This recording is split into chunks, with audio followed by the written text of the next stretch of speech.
Antes de falarmos sobre saúde mental, principalmente no mundo corporativo, precisamos entender o conceito.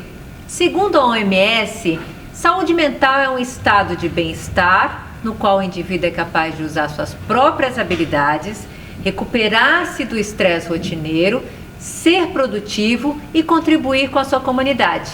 A Organização Mundial da Saúde fala que a depressão é a doença do século. E outros dados mostram e enfatizam que 50% a 60% dos afastamentos do trabalho do mundo todo resulta direto ou indiretamente por problemas de estresse. Segundo a pesquisa do laboratório Pfizer, 39% das pessoas na faixa de idade entre 18 e 24 anos afirmam que sua saúde mental ficou ruim no período da pesquisa. E 11% responderam que ficou muito ruim. Na amostra total, 5% disseram que a saúde mental está muito ruim e 25% ruim, totalizando 30%.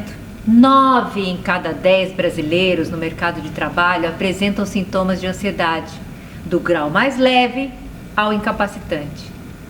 Metade, ou seja, 47%, sofre de algum nível de depressão recorrente, em 14% dos casos.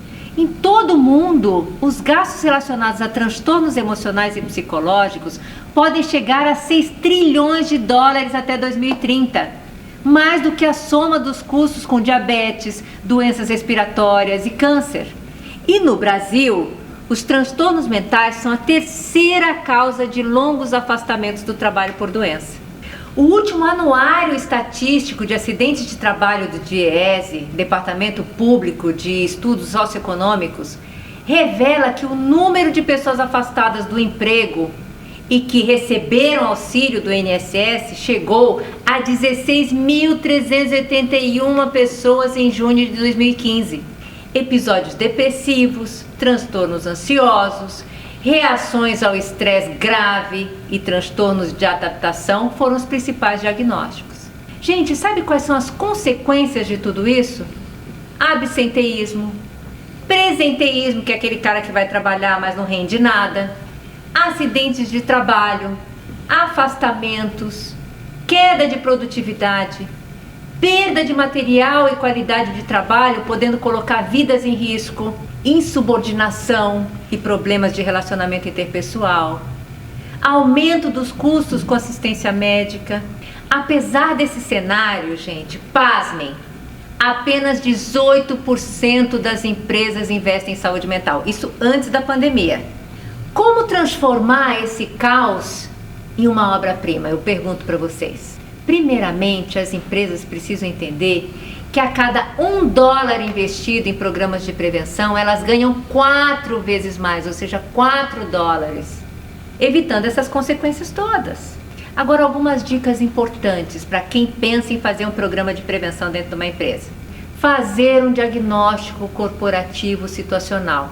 Não sai fazendo várias ações sem saber como é que está a tua situação. Quantas pessoas têm depressão, ansiedade e tudo mais. Outra coisa fundamental: treinamento da equipe de saúde, segurança do trabalho e recursos humanos, para que todos falem a mesma linguagem. E a partir desse treinamento, aí sim, vamos construir uma política dentro da empresa que trabalhe a questão da saúde mental. Definir estratégias de ação. Vamos sentar e ver o que nós vamos fazer. Vamos treinar os gestores para identificar quais são os colaboradores da sua equipe que estão precisando de ajuda, como lidar com isso, encaminhar para a área de saúde, como abordar o seu colaborador. Conscientização e quebra de tabus dentro da empresa. Vamos quebrar esse tabu que psicólogo, psiquiatra é só para louco. Construção de programas específicos. Claro, tem o guarda-chuva maior, que é voltado para a saúde e bem-estar, e dentro desse guarda-chuva maior a gente vai montando programas específicos, pensando inclusive em tratamentos específicos. E o ponto mais desafiador dentro de um programa numa empresa é a 9ª dica que eu darei a vocês, que é a manutenção. Porque as pessoas ficam empolgadas no começo, mas e depois, para que esse programa seja longevo, há que se fazer muitas coisas para manter o programa dentro da empresa, senão ele morre sozinho. Gostaria de dar mais algumas sugestões para vocês em relação à construção do programa de prevenção. O trabalho precisa ser integrado. Integrado por quê? Não adianta você contratar diversos fornecedores e esses fornecedores não se comunicam, fica um trabalho fragmentado. O ideal é você ter um fornecedor que te ofereça todos os aspectos envolvidos no programa de saúde mental.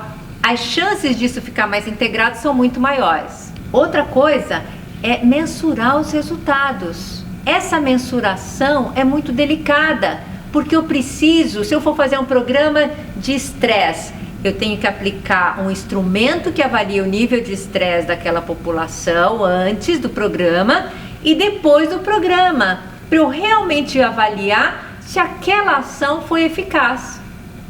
E compreender as características da população.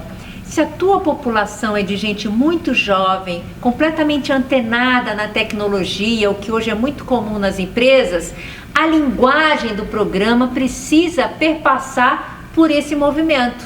Então vamos estudar a população e vamos adequar ao código de comunicação desse mundo, dessa população do mundo corporativo. Eu posso assegurar para vocês que investir em prevenção e tratamento da saúde mental no mundo corporativo é realmente relevante e dá resultados. Agora com a pandemia, eu tenho esperança que mais de 18% das empresas vão investir nisso, mas há que se investir dentro de um funcionamento consciente, que envolva todos esses itens que eu falei a vocês. E eu garanto que vocês terão sucesso.